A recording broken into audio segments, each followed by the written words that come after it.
현대자동차가 인도네시아에서 철수한다는 충격적인 소식이 전 세계를 강타했습니다.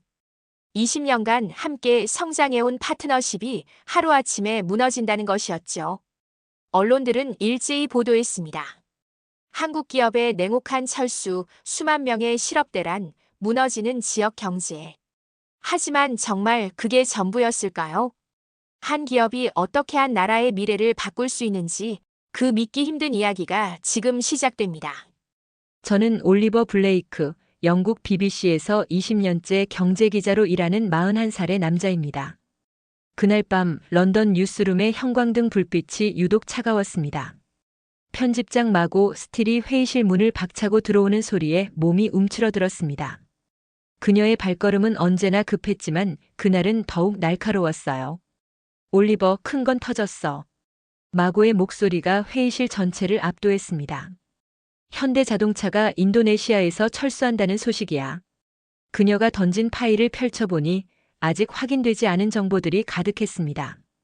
생산 라인 축소, 직원 해고설, 협력업체 계약 중단. 숫자들이 춤추듯 눈앞에서 흔들렸어요. 내일 아침 7시 뉴스 헤드라인으로 내보내려고 합니다. 이런 특종을 놓칠 순 없어요. 마고의 눈빛이 번뜩였습니다. 시청률에 목마른 그녀의 표정을 보며 가슴 한편이 서늘해졌어요. 저는 손을 들었습니다. 잠깐만요. 현장 확인부터 해야 하지 않을까요? 이런 큰 기업이 갑자기 철수한다는 게 확인할 시간이 어디 있어요? 다른 언론사들이 먼저 나갈 수도 있단 말이에요. 마고가 테이블을 탁 쳤습니다. 그 소리가 가슴에 박혔어요. 3년 전 제가 브렉시트 관련 보도에서 한 번 크게 실수한 적이 있었습니다.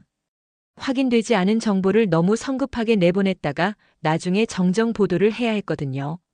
그 일로 한동안 정직 처분을 받았고 지금도 그 기억이 악몽처럼 따라다닙니다. 마고, 전자카르타로 가겠습니다. 제가 말했을 때 회의실이 조용해졌어요. 직접 보고 와서 정확한 기사를 쓰겠습니다. 마고의 얼굴이 일그러졌습니다. 당신 또 그런 완벽주의에 부리는 거예요? 때로는 속도가 정확성보다 중요하다고요. 하지만 저는 이미 마음을 정했습니다. 컴퓨터 화면에 떠있던 현대차 인도네시아 법인의 공식 자료를 다시 들여다봤어요. 이상했습니다. 철수한다는 회사치고는 투명하게 공개된 자료가 너무 많았거든요. 생산 계획, 투자 현황, 고용 데이터까지.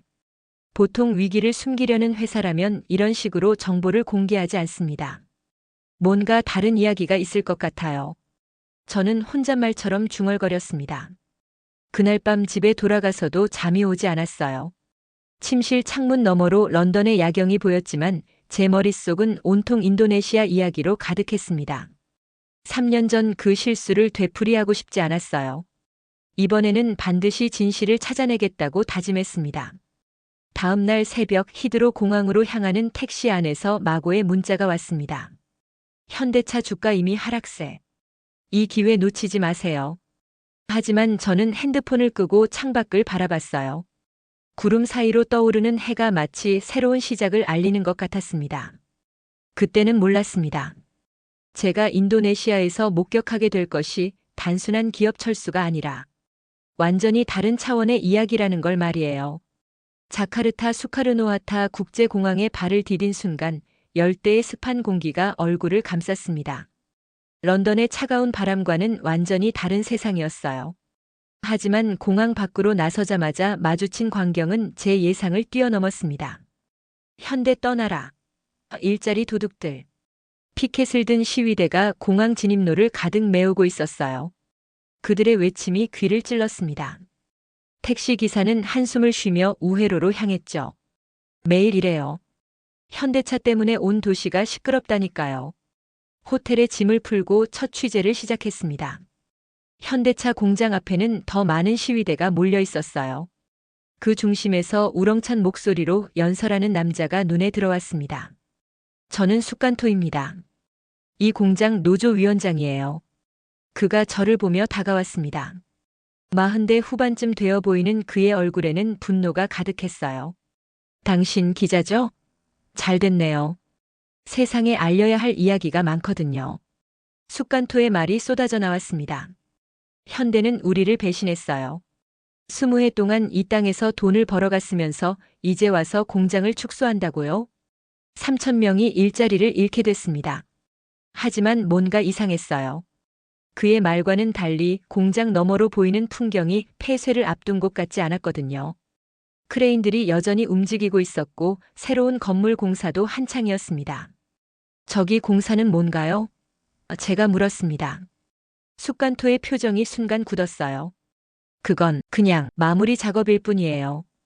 그날 저녁 호텔 레스토랑에서 저녁을 먹고 있는데 정장을 입은 남자가 다가왔습니다. 올리버 블레이크 씨죠? 저는 프라보입니다. 대통령 경제보좌관이에요. 40대 초반의 그는 완벽한 영어로 말했습니다.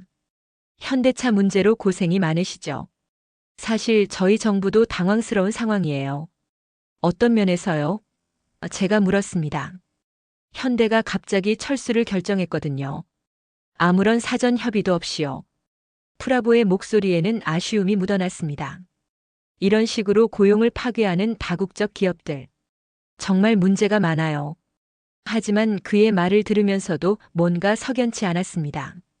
정부 관료치고는 너무 성급하게 한 기업을 매도하는 것 같았어요. 혹시 현대 측과 직접 면담해 보셨나요? 제가 물었습니다. 물론이죠. 하지만 그들은 계속 변명만 늘어놓더군요. 전환이니 업그레이드니. 결국 똑같은 이야기 아닙니까? 일자리가 사라지는 건 사실이니까요. 프라보가 떠난 후 저는 혼자 호텔방에서 생각에 잠겼습니다. 뭔가 퍼즐 조각들이 맞지 않았어요. 시위대는 분노하고 정부는 당황하고 언론은 철수설을 기정사실로 받아들이고. 하지만 정작 현장에서 본 것들은 전혀 달랐거든요. 그날 밤 늦게 잠들지 못하고 창밖을 내다보던 중이었습니다. 멀리 현대차 공장 방향에서 환한 불빛이 보였어요. 새벽 2시가 넘은 시간인데도 불이 환하게 켜져 있었습니다. 궁금해진 저는 택시를 타고 공장 근처로 가봤어요. 경비원이 못 들어가게 막았지만 멀리서나마 볼 수 있었습니다. 수십 명의 작업자들이 밤새 무언가를 조립하고 있었어요.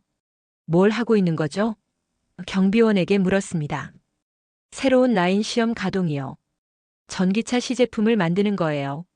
그의 대답이 제 머릿속을 복잡하게 만들었습니다. 철수한다는 회사가 새벽 3시에 전기차 시제품을 만들고 있다고요? 택시로 돌아오는 길에 기사가 말했습니다. 요즘 현대 직원들 진짜 바빠 보여요. 밤낮 없이 일하던데. 철수 준비치고는 너무 열심히 하는 것 같은데 말이에요. 호텔방에 돌아와서 노트북을 켰습니다.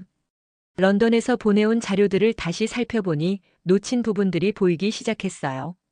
생산량 감소는 맞지만 연구개발비는 오히려 늘어나 있었습니다. 그리고 새로운 채용 공고도 여러 개 올라와 있었어요. 이상하다. 저는 혼잣말을 중얼거렸습니다. 이건 단순한 철수가 아니야. 뭔가 더 큰 그림이 있어. 새벽 5시 어슴풀에 해가 뜨기 시작할 때 현대차 공장에서 환호성이 들렸습니다. 창문을 열고 귀를 기울이니 성공했다. 는 외침이 바람을 타고 날아왔어요. 그 순간 깨달았습니다. 제가 지금까지 본 것은 빙산의 일각에 불과하다는 걸 말이에요. 진짜 이야기는 이제부터 시작인 것 같았습니다. 다음 날 아침 현대자동차 인도네시아 법인에 도착했을 때 로비는 예상보다 차분했습니다. 벽면의 전시물들이 눈에 들어왔어요. 20년간의 사업 역사가 사진으로 정리되어 있었는데 단순한 자동차 생산이 아니라 지역사회와 함께 성장해온 모습들이었습니다. 박상윤 전무가 저를 브리핑룸으로 안내했어요. 50대 중반의 그는 온화한 미소를 띠고 있었지만 눈빛만큼은 확신에 차 있었습니다. 브리핑룸 벽면에는 각종 데이터와 차트들이 가득했어요. 보통 위기 상황에서는 이런 자료들을 숨기기 마련인데 현대차는 오히려 모든 걸 투명하게 공개하고 있었습니다. 레이저 포인터가 첫 번째 차트를 가리켰습니다. 저희는 인도네시아에서 철수하지 않습니다. 내연기관 생산 라인은 줄이지만 그 자리에 전기차와 배터리 생산 라인을 새로 구축하고 있어요. 스크린에 거대한 건설 현장 조감도가 나타났습니다. 3년 내 완성될 오픈 모빌리티 캠퍼스였어요. 단순한 공장이 아니라 연구개발, 교육, 생산이 통합된 아시아 허브 계획이었습니다. 제 머릿속이 복잡해졌어요. 런던의 편집장 마고는 감축 헤드라인을 원하고 있었거든요. 하지만 눈앞의 현실은 전혀 달랐습니다. 이건 철수가 아니라 완전한 업그레이드였어요. 다음 자료는 더욱 놀라웠습니다. 현재 3,000명의 직원 중 해고 예정자는 단 한 명도 없었어요. 대신 모든 직원을 전기차 및 배터리 전문가로 재교육할 계획이었습니다. 교육 프로그램 세부 일정표까지 상세히 나와 있었어요. 공장 현장으로 향하는 길에 박 전무가 말했습니다. 2004년 쓰나미 구호 현장에서 깨달은 것이 있다고 했어요. 자동차보다 사람이 먼저라는 철학이었습니다. 그래서 현대차는 항상 사람에게 먼저 투자한다는 거였죠. 공장에 도착하자 예상과 완전히 다른 광경이 펼쳐졌습니다. 철거나 정리 작업이 아니라 새로운 설비 설치가 한창이었어요. 거대한 로봇 팔들이 정밀하게 전기차 배터리를 조립하고 있었습니다. 어젯밤 시험 가동했던 바로 그 라인이었어요. 더욱 흥미로운 건 기술 공유 방식이었습니다. 한국에서 개발한 최신 기술을 인도네시아 현지 업체들과 함께 표준화하고 있었어요. 자신들만 쓰는 독점 기술이 아니라 지역 전체가 함께 활용할 수 있도록 공개하는 방식이었습니다. 브리핑 룸으로 돌아와서 마지막 자료를 봤을 때 깨달았습니다. 이건 단순한 기업 전략 변경이 아니었어요. 인도네시아 전체의 모빌리티 생태계를 바꾸는 거대한 프로젝트였습니다. 대학 연구 협력, 스타트업 지원, 도시 교통 시스템 혁신까지 포함된 통합적 청사진이었어요. 호텔로 돌아가는 길에 머릿속이 복잡했습니다. 런던 본사로 어떤 기사를 보낼지 고민됐어요. 마고가 원하는 철수와 위기라는 헤드라인과 제가 본 전환과 혁신이라는 현실 사이의 간극이 너무 컸거든요. 그날 밤 노트북을 열고 기사를 쓰기 시작했지만 첫 문장부터 막혔어요. 현대차 인도네시아 철수 결정이라고 쓸 수도 있었고 현대차 미래 모빌리티 허브 구축이라고 쓸 수도 있었습니다. 같은 사건이지만 완전히 다른 두 개의 이야기였어요. 창밖 현대차 공장의 불빛이 또다시 환하게 켜져 있었습니다. 철수를 준비하는 회사의 모습이 아니었어요. 새로운 시작을 알리는 빛이었습니다. 박상윤 전무의 말이 다시 떠올랐어요. 자동차보다 사람이 먼저다. 제가 지금까지 놓치고 있던 건 바로 그것이었습니다. 숫자와 데이터 너머에 있는 사람들의 이야기를 봐야 한다는 걸 말이에요. 다음 날 아침 현대차 기술교육센터에 도착했을 때 복도에서 나는 소음이 예사롭지 않았습니다. 망치질 소리, 기계 돌아가는 소리, 그리고 사람들의 웅성거림이 뒤섞여 있었어요. 교육장 문을 열고 들어서자 놀라운 광경이 펼쳐졌습니다. 3,000명의 직원들이 조별로 나뉘어 전기차 배터리 조립 실습을 하고 있었어요. 20대부터 50대까지 나이도 경력도 제각각인 사람들이 한데 모여 새로운 기술을 배우고 있었습니다. 한 구석에서 유난히 힘들어하는 젊은 남자가 눈에 들어왔어요. 20대 초반쯤 되어 보이는 그는 계속해서 배터리 모듈 조립에 실패하고 있었습니다. 손이 떨리고 있었고 이마에는 식은땀이 맺혀 있었어요. 저는 리즈키입니다. 기술학교 나와서 3년째 일하고 있어요. 그가 저를 보며 말했습니다. 목소리에 좌절감이 묻어났어요. 내연기관은 잘 다뤘는데 이 전기차 배터리는 정말 어렵네요. 리즈키의 손끝이 미세하게 떨리고 있었습니다. 새로운 기술에 대한 두려움과 불안감이 고스란히 드러나고 있었어요. 옆에서 지켜보던 한국인 교육 담당자가 다가와 차근차근 설명해줬지만 리즈키는 계속 실수를 반복했습니다. 점심시간이 되자 많은 직원들이 교육장을 나갔지만 리즈키는 홀로 남아 연습을 계속했어요. 도시락도 먹지 않은 채 묵묵히 배터리 모듈을 분해하고 조립하기를 반복했습니다. 그의 뒷모습에서 간절함이 느껴졌어요. 포기하고 싶지 않아요. 리즈키가 혼잣말처럼 중얼거렸습니다. 이 일이 아니면 다른 곳에서 일할 수 있을지 모르거든요. 오후 교육이 시작되자 분위기가 달라졌습니다. 한국에서 온 기술자들이 직접 시연을 보여주기 시작했어요. 그들은 말로 설명하는 대신 손으로 직접 보여줬습니다. 복잡해 보이던 배터리 조립 과정이 단계별로 나뉘어 체계적으로 정리되어 있었어요. 리즈키가 다시 도전했습니다. 이번에는 달랐어요. 한국 교육 담당자가 옆에서 리즈키의 손목을 가볍게 잡고 정확한 각도와 힘의 세기를 알려줬습니다. 문서 매뉴얼과 현장 실습이 완벽하게 결합된 교육 방식이었어요. 세 번째 시도에서 기적이 일어났습니다. 리즈키의 손에서 완벽하게 조립된 배터리 모듈이 나온 거예요. 측정기로 확인해 보니 표준 품질을 완전히 충족하고 있었습니다. 성공했다. 리즈키가 소리쳤습니다. 그 순간 그의 눈에서 눈물이 흘러내렸어요. 기쁨과 안도감이 뒤섞인 눈물이었습니다. 교육장 전체가 박수로 터져 나왔습니다. 다른 직원들도 리즈키의 성공을 마치 자신의 일처럼 기뻐했어요. 그 순간 저는 깨달았습니다. 이건 단순한 기술 교육이 아니라는 걸 말이에요. 한국식 교육 방식의 핵심을 봤습니다. 이론과 실습을 동시에 진행하면서도 개별 학습자의 속도에 맞춰 인내심을 갖고 기다려주는 방식이었어요. 경쟁이 아니라 협력을 통해 함께 성장하는 철학이 깔려 있었습니다. 저녁 무렵 리즈키는 혼자서도 완벽하게 배터리 모듈을 조립할 수 있게 되었어요.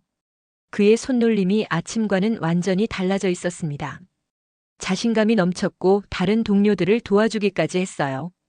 이제 정말 전기차 시대에 뒤처지지 않을 것 같아요. 리즈키가 환한 미소를 지으며 말했습니다. 교육장을 나서면서 생각했습니다.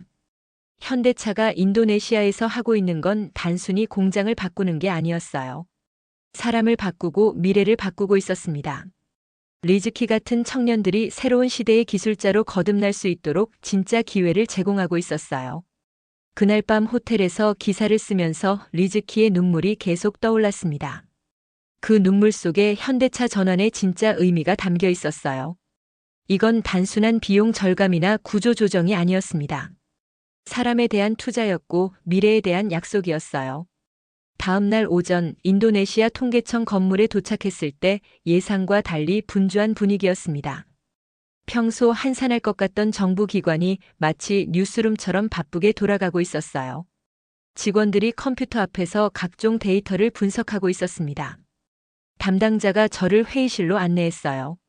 테이블 위에는 두꺼운 보고서들이 산더미처럼 쌓여 있었습니다. 현대차 관련 고용 통계를 정리하고 있습니다. 생각보다 복잡한 상황이에요. 첫 번째 자료는 예상했던 내용이었습니다. 현대차 직접 고용이 3,000명에서 2,200명으로 줄어든 것으로 나타나 있었어요. 하지만 두 번째 페이지를 넘기자 전혀 다른 그림이 보이기 시작했습니다. 협력업체 고용은 오히려 늘어나 있었어요. 기존 3만 명에서 3만 7천 명으로 증가했습니다.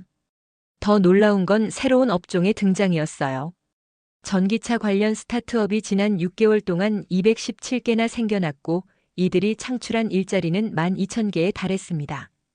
어떻게 이런 일이 가능한가요? 제가 물었습니다. 담당자가 또 다른 차트를 보여줬습니다. 현대차가 공개한 전기차 제조 표준이 핵심이었어요. 기존에는 현대차만 알고 있던 기술들을 지역 업체들과 공유하면서 전체 산업 생태계가 급속도로 성장하고 있었던 거예요. 항만 통계는 더욱 흥미로웠습니다. 자동차 부품 수입은 감소했지만 배터리와 반도체 관련 부품 수입이 폭증했어요. 동시에 완성품 수출도 늘어나고 있었습니다. 인도네시아가 단순한 조립 기지에서 기술 집약적 제조 허브로 변화하고 있다는 의미였어요.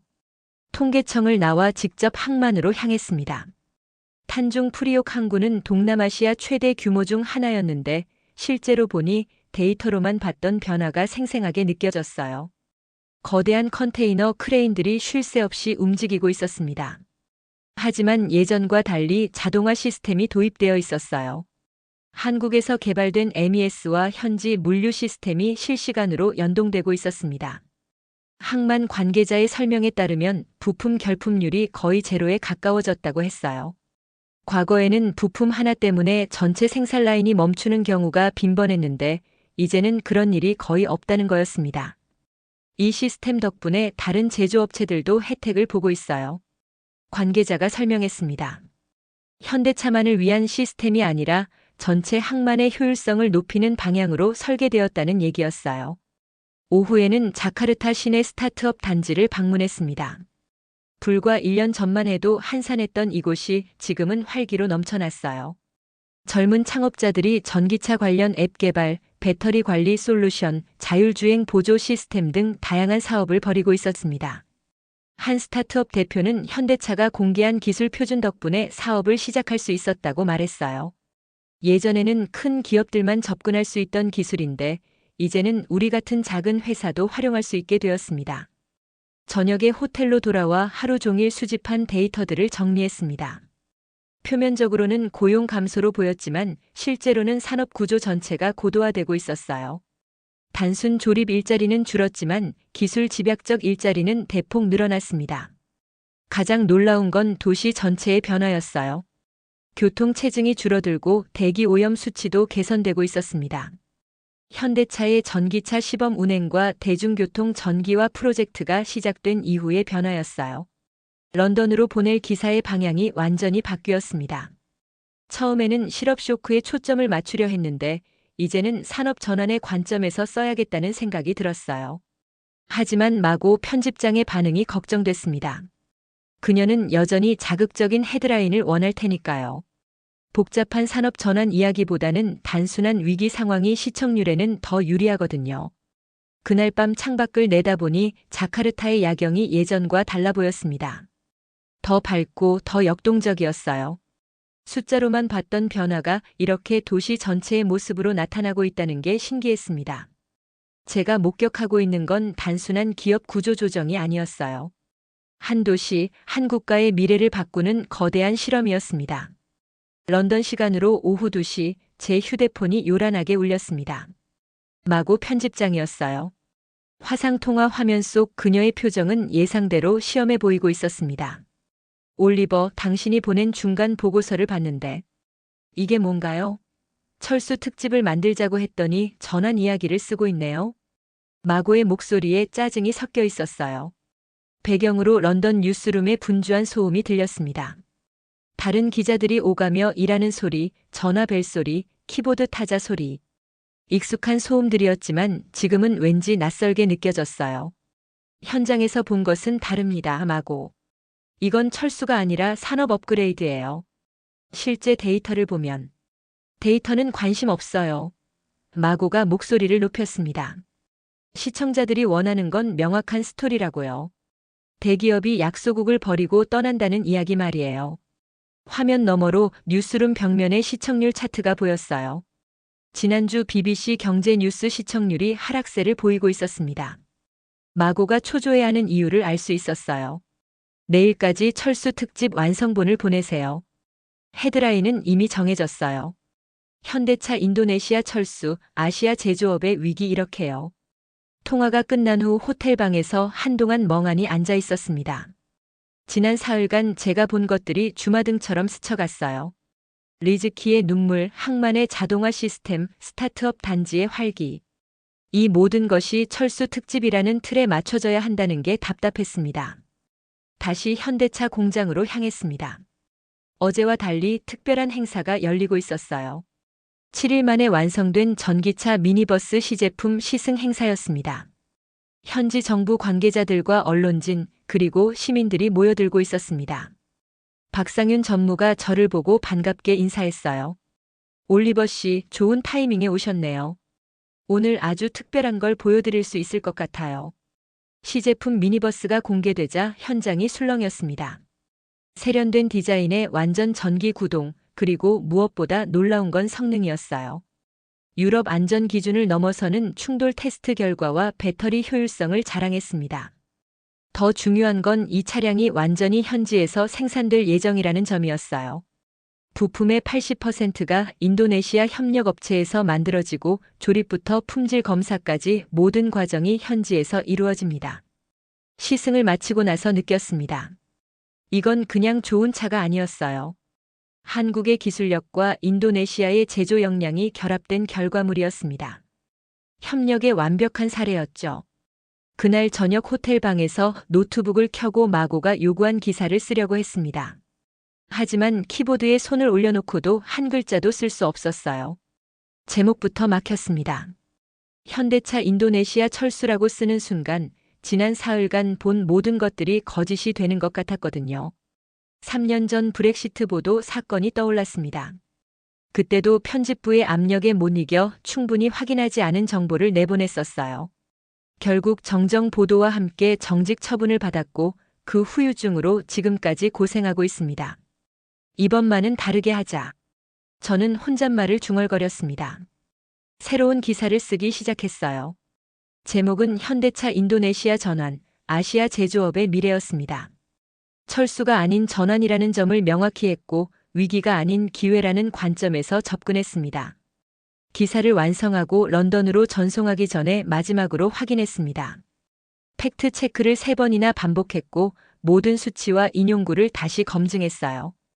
이번에는 실수할 수 없었거든요. 전송 버튼을 누르고 나서 창밖을 바라봤습니다. 자카르타의 밤이 깊어가고 있었지만 현대차 공장의 불빛은 여전히 밝게 켜져 있었어요. 내일이면 런던에서 폭풍이 몰아칠 게 뻔했지만 후회는 없었습니다. 진실을 기록하는 것이 기자의 본분이니까요. 시청률보다 중요한 게 있다는 걸 이제야 확실히 깨달았습니다. 일주일 후 자카르타 시내 중심가에서 역사적인 행사가 열렸습니다. 자카르타 오픈 모빌리티 데이였어요. 주정부와 현대차 그리고 현지 대학들이 연합해서 진행하는 대규모 테스트베드 개장식이었습니다. 행사장에 도착하자 예상보다 훨씬 많은 사람들이 모여 있었어요. 정부 관료들, 기업 임원들, 대학 연구진들 뿐만 아니라 일반 시민들도 대거 참석했습니다. 특히 젊은 세대들의 관심이 뜨거웠어요. 무대 중앙에 거대한 스크린이 설치되어 있었고 실시간으로 도시 곳곳에 데이터가 표시되고 있었습니다. 교통 흐름, 대기 오염 수치, 에너지 소비량 등이 한눈에 보였어요. 이런 통합 관제 시스템을 본 것은 처음이었습니다. 개막식이 시작되자 놀라운 발표가 이어졌습니다. 자카르타 시내 주요 노선에 전기버스 200대가 동시에 투입된다는 거였어요. 모두 현대차에서 생산한 차량들이었지만 핵심 부품의 70%는 현지 협력업체에서 만들어진 것들이었습니다. 더욱 흥미로운 건 표준화 전략이었어요. 현대차가 개발한 전기차 플랫폼을 다른 제조업체들도 자유롭게 활용할 수 있도록 공개한 거예요. 독점이 아니라 공유를 통해 전체 산업을 키우겠다는 철학이었습니다. 첫 번째 시범 운행이 시작됐습니다. 전기버스들이 도시 곳곳으로 흩어져 나가면서 실시간 데이터가 스크린에 표시되기 시작했어요. 놀라운 일이 벌어졌습니다. 운행 시작 30분 만에 주요 도로의 PM2.5 농도가 눈에 띄게 감소하기 시작한 거예요. 소음 측정치도 마찬가지였습니다. 기존 디젤 버스들이 운행하던 노선에서 소음 수준이 평균 15데시벨 낮아졌어요. 시민들의 반응도 즉시 나타났습니다. 버스 정류장에서 대기하는 사람들이 스마트폰으로 실시간 데이터를 확인하며 놀라워했습니다. 하지만 순조롭지만은 않았어요. 유럽의 한 경쟁업체에서 급히 파견된 대표단이 나타나 항의를 시작했습니다. 기술 표준을 일방적으로 정하는 것은 공정하지 않다는 주장이었어요. 현장 분위기가 일시적으로 경직됐습니다. 하지만 인도네시아 교통부 장관이 나서서 명확한 입장을 밝혔어요. 우리는 가장 효율적이고 환경 친화적인 표준을 택했을 뿐이라고 말했습니다. 오후에는 더욱 놀라운 발표가 이어졌습니다. 자카르타 공과대학과 반둥 공대 그리고 현대차가 공동으로 설립하는 미래 모빌리티 연구소 계획이 공개된 거예요. 매년 1000명의 전기차 전문가를 양성하겠다는 목표였습니다. 연구소 설립 예정지를 둘러보니 이미 공사가 한창이었어요. 현대적인 실험실과 시뮬레이션 센터 그리고 실습용 생산 라인까지 갖춘 종합교육시설이 될 예정이었습니다. 규모나 설비 면에서 유럽의 어떤 연구소와 비교해도 손색이 없을 수준이었어요. 가장 인상적이었던 건 현지 인재 육성에 대한 의지였습니다. 단순히 기술을 전수하는 것이 아니라 현지 연구진들이 독립적으로 혁신할 수 있는 역량을 키워주겠다는 계획이었어요. 한국의 기술자들은 점진적으로 자문 역할로 전환하고 실질적인 연구 개발은 인도네시아 인재들이 주도하게 만들겠다는 거였죠. 저녁 무렵 첫날 운행 결과가 발표됐습니다. PM2.5 농도는 평균 22% 감소했고 교통체증도 15% 완화됐어요. 에너지 효율은 기존 디젤 버스보다 40% 높았습니다. 하지만 숫자보다 더 감동적인 건 시민들의 반응이었어요. 버스 정류장에서 만난 한 시민이 말했습니다. 공기가 정말 깨끗해진 게 느껴져요. 아이들이 마스크 없이도 밖에서 뛰어놀 수 있을 것 같아요. 그날 밤 호텔에서 기사를 작성하면서 눈물이 났습니다. 제가 목격한 건 단순한 산업 전환이 아니었어요. 한 도시의 미래를 바꾸는 혁명이었습니다. 그리고 그 중심에는 경쟁이 아닌 협력, 독점이 아닌 공유라는 한국식 철학이 있었어요. 런던에서 마고 편집장이 또다시 전화를 걸어왔지만 받지 않았습니다. 지금은 진실을 기록하는 것이 더 중요했거든요.